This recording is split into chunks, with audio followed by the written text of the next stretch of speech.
بھیجا ہوا خط آقا علیہ السلام کو پڑھ کے سنا دیا۔ آقا نے فرمایا پڑھو کیا لکھا ہے خالد بن ولید نے، میں نے پڑھ کے سنا دیا۔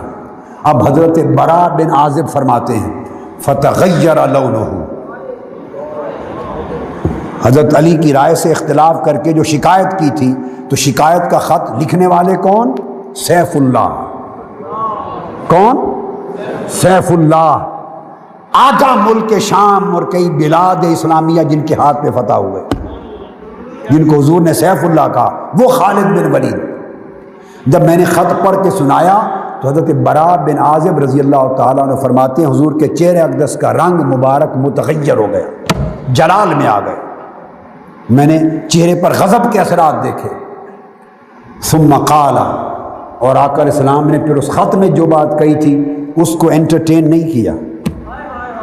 آپ دیکھیے ہمیشہ کا معمول، جو بات خط میں لکھی تھی اسے ایڈریس ہی نہیں کیا، اس پر توجہ ہی نہیں کی۔ فرمایا ما ترى فی رجل یحب اللہ ورسولہ ویحبہ اللہ ورسولہ۔ اے برا بن عازب، خط لانے والے، تیری رائے اس شخص کے بارے میں کیا ہے جو خود بھی خدا و مصطفیٰ کا محب ہے اور خدا مصطفیٰ دونوں اس کے محب ہیں، جس سے خدا بھی محبت کرتا ہے مصطفیٰ بھی محبت کرتا ہے، جو محبوب خدا بھی ہے اور محبوب مصطفیٰ بھی ہے، تو اس کے بارے میں کیا کہتا ہے؟ جب آقا علیہ السلام نے یہ فرمایا، آگے سنیے، تو برا بن عازب رضی اللہ تعالیٰ عنہ کانپ اٹھے۔ قال قلت اعوذ باللہ من غضب اللہ و غضب رسولہ، خدا کی قسم میں پناہ مانگتا ہوں اللہ کے غضب سے اور اللہ کے رسول کے غضب سے، ہاتھ جوڑ لیے، میں معافی مانگتا ہوں۔ اور یہ کہہ کر عرض کیا وَإِنَّمَا أَنَا رَسُولٌ، آقا یہ میرا خط نہیں، میں تو آ رہا تھا، حضرت خالد بن ولید نے بھیجا ہے، میں نے تو صرف حضور تک پہنچایا ہے، میری رائے نہیں ہے۔ فساکتا، تب حضور خاموش ہو گئے۔ میں نے تو خط پہنچایا ہے حضور، انما انا رسول، میں صرف پہنچانے والا پیغام بر ہوں، میری رائے نہیں ہے۔ فرمایا اچھا پھر کوئی بات نہیں۔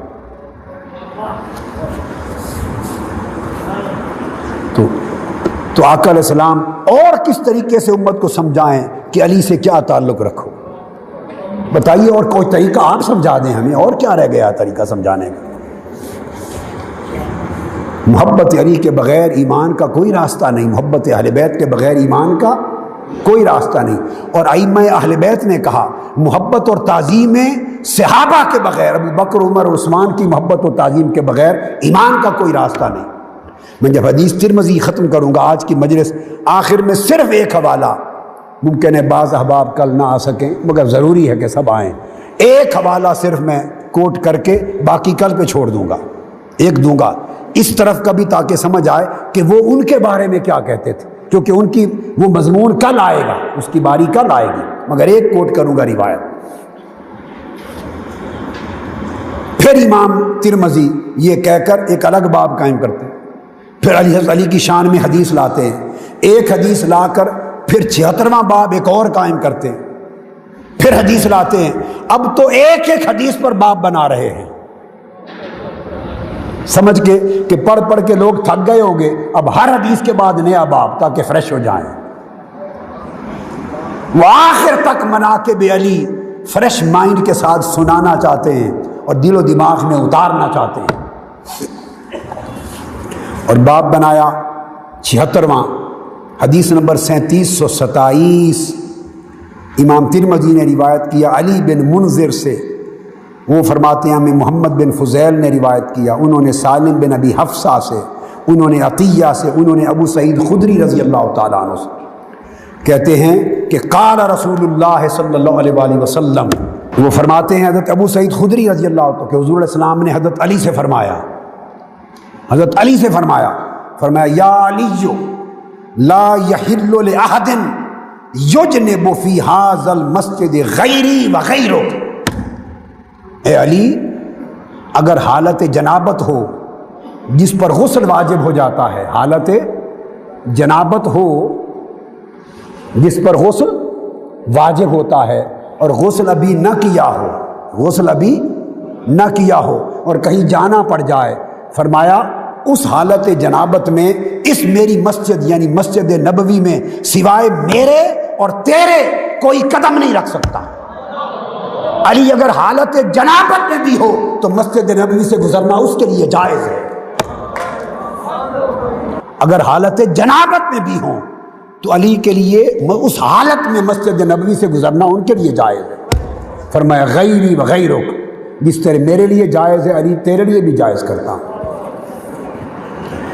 اب اس پر یہ حدیث روایت کر کے راوی حدیث علی بن منذر روایت کرتے ہیں، قلت لدرار ابن سرد، میں نے درار بن سرد سے پوچھا ما معنی ھذا الحدیث، امام ترمذی بیان کر رہے ہیں کہ یہ جو حالت جنابت میں میرے اور تیرے سوا کسی اور پر حلال نہیں ہے یہ مسجد، بھئی اس حلال نہ ہونے کا معنی کیا ہے؟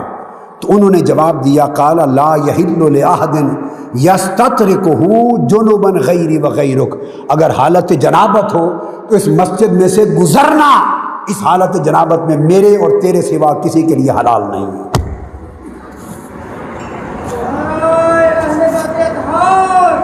آپ اندازہ کر لیں۔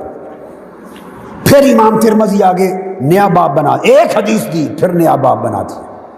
امام ترمذی روایت کرتے ہیں اسماعیل بن موسیٰ سے، وہ علی بن عابس سے، اور چلتے ہوئے انس بن مالک رضی اللہ تعالیٰ عنہ روایت کرتے ہیں حضرت انس بن مالک رضی اللہ تعالیٰ عنہ قال بعث النبی یوم الاثنین وصلی علی یوم الثلاثاء۔ انس بن مالک رضی اللہ تعالیٰ عنہ بیان کرتے ہیں، امام ترمذی روایت کرتے ہیں، فرمایا انہوں نے کہ حضور علیہ السلام کی بعثت یعنی پیر کے دن حضور نے اعلان نبوت فرمایا، غار حرا میں جو پہلی وحی اتری اور اعلان نبوت فرمایا وہ پیر کا دن تھا۔ پیر کے دن اعلان نبوت ہوا اور منگل کے دن ٹھیک اگلے دن علی شیر خدا نے حضور کے پیچھے نماز ادا کی۔ یہ امام ترمذی نے یہ حدیث لی، پھر فرماتے ہیں کہ اسی مضمون پر یہ حدیث خود حضرت علی سے بھی مروی ہے، اور فرماتے ہیں کہ اس کے علاوہ اور طرق سے بھی حدیث مروی ہے، یہ امام ترمذی کہتے ہیں۔ پھر آگے امام ترمذی وہی حدیث کے 13 درجہ میرے نزدیک وہ ہے جو حضرت ہارون کا حضرت موسیٰ کے ساتھ تھا، الا انہ لا نبی بعدی، مگر نبی کوئی نہیں ہوگا میرے بعد۔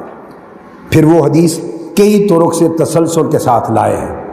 آگے نیا باب بنایا امام ترمذی نے، اور باب 78، باب نمبر 78، حضرت محمد بن حمید الرازی کے طریق سے روایت کیا۔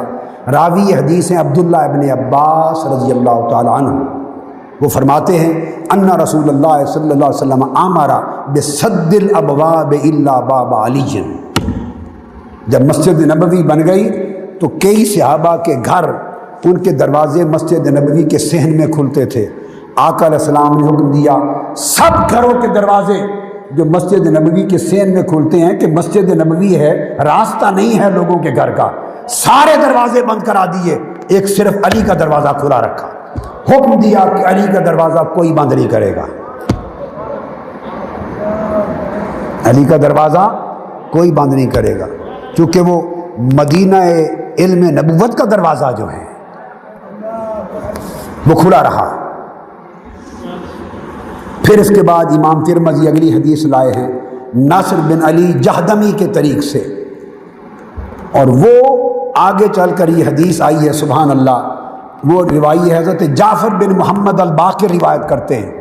امام جعفر صادق وہ راوی ہیں، وہ فرماتے ہیں میں نے اپنے والد محمد الباقر، امام محمد الباقر سے سنا، وہ کہتے ہیں میں نے اپنے والد امام زین العابدین سے سنا، وہ فرماتے ہیں میں نے اپنے والد علی بن حسین زین العابدین سے، وہ فرماتے ہیں میں نے اپنے والد امام حسین سے سنا، وہ فرماتے ہیں میں نے اپنے والد سیدنا علی ابن ابی طالب سے سنا۔ ائمہ اہل بیت کی سند سے پوری فرماتے ہیں انہوں نے کہ اخذ بید حسن و حسین، کہ آقا علیہ السلام نے ایک روز ایک طرف حسن کا ہاتھ پکڑ لیا، دوسری طرف حسین کا ہاتھ پکڑ لیا، حسن اور حسین کے ہاتھ پکڑ کے فرمایا قال من احبنی و احب ہذین و اباہما و امہما کان معی فی درجۃ یوم القیامہ، جو ان دونوں سے یعنی حسن اور حسین جس نے مجھ سے محبت کی، آقا نے فرمایا جس نے مجھ سے محبت کی، ایک کس سے؟ مجھ سے محبت کی. وَأَحَبَّ هَذَيْنِ، اور ان دو سے، حسن اور حسین سے محبت کی. کتنے ہو گئے؟ بولیے. جس نے مجھ سے محبت کی، من احبنی.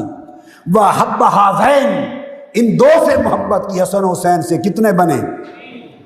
وَأَبَاهُمَا، اور چوتھے ان کے باپ سے محبت کی، علی سے. کتنے ہوئے؟ اور وَأُمَّهُمَا، اور ان کی ماں فاطمہ سے محبت کی. بولیے کتنے تن ہو گئے؟ کتنے تن ہو گئے؟ یہ 5 تن شیعوں نے بنائے ہیں،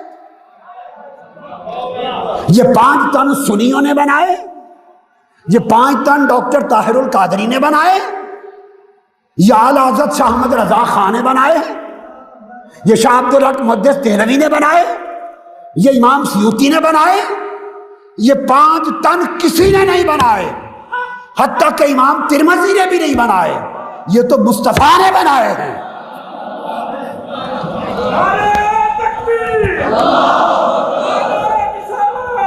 بعض لوگوں کا یہ بھی پرابلم ہے، بعض لوگوں کا یہ بھی پرابلم ہوتا ہے. 5 تن کیوں کہتے ہو؟ یہ شیعوں کا ٹائٹل ہے.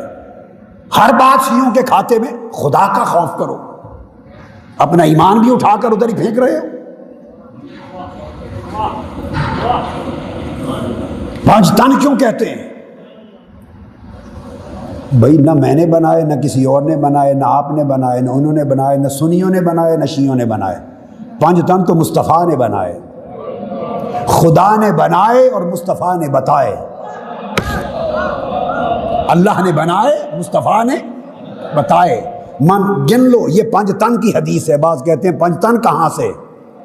اس حدیث نبوی سے. کہاں سے 5 تن آ گئے؟ حدیث نبوی سے. آقا علیہ السلام، اور یہ حدیث بھی حدیث حسن ہے، صحیح کے درجے میں. امام ترمذی نے روایت کی. فرمایا من احبنی، جس نے مجھ سے محبت کی، پہلا تن. وَحَبَّ هَذَيْنِ، اور ان دونوں سے محبت کی، حسن اور حسین سے. 3 تن ہو گئے.